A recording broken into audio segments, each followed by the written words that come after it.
Right. So you were talking about like SEs should have more ownership, right? We might Yes. add this to the podcast. We might not. We'll see how it goes.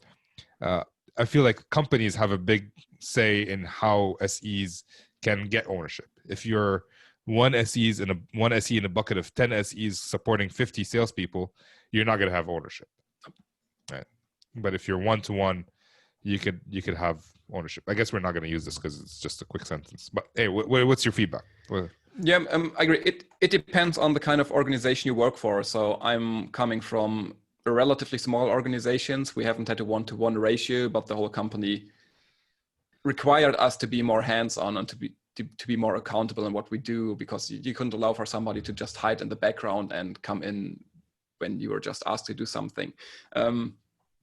I don't know how it looks like in the larger organizations, but I've heard from many people I've been talking to that SEs in large organizations could still use more or leverage more ownership and be more accountable for what they're doing, because they were simply repeating the whole kind of demo thing and pattern. They got too comfortable with what they were doing for the last couple of years and continue doing the same thing.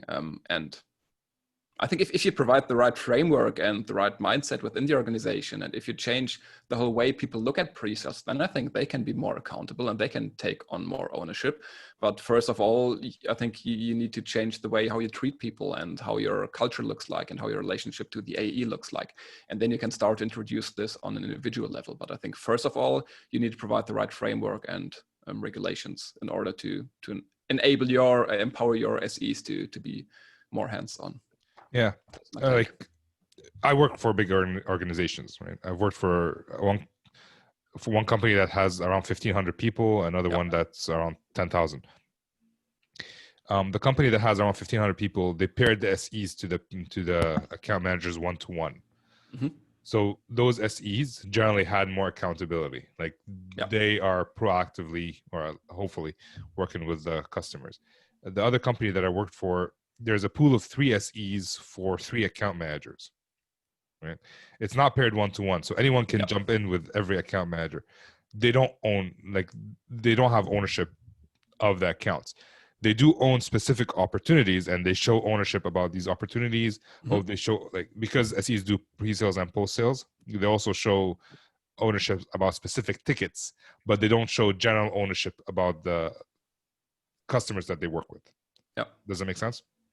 It does. I mean, but to me, it's not just about ownership or saving resources and time. I mean, being reactive has cost me much more time than being proactive, because if you're in this reactive world, just waiting for your client to approach, like, hey, we have received this last minute questionnaire and can you please respond to this within the next 24 hours or the budget will be gone. I mean, this was making my life as a pre-sales consultant much, much more miserable, like everybody's life more miserable, because the account executive was running around on the opposite, like, shit, we're going to lose this deal if you don't reply to this within 24 hours. And then it was my responsibility to stay up all night to fill this out. Yeah.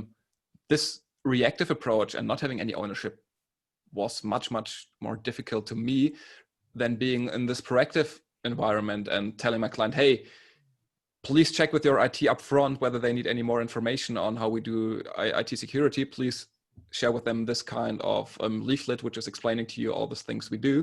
And if they still have a question, we can still set up a call or respond to the questionnaire. But this way, with just writing 1 or 2 emails or being on 1 or 2 calls, I saved so much more time compared to getting this last minute questionnaire on my desk and having to respond to this within just a couple of few hours. So I think ownership can save you quite a lot of time as well and make your organization more efficient.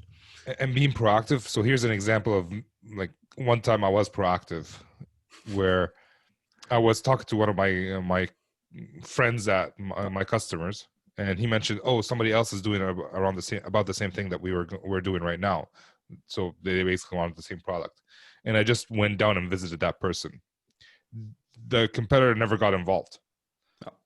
Right, just because I went down there, and the person was a little bit flaky. Like, he didn't make decisions.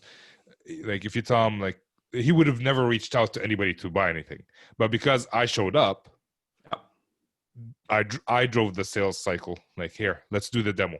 Like, I told him exactly what we're gonna do step by step. He went with it, and he ended up buying. And in the end, I asked him, like, why are you buying from us and not the competitors? Because he's good friends with the competitors. He's like, Oh, I don't know. I just never had time to work with them. Like, well, we've been working on this for a year and a half. Like, it took a year and a half to do the sales.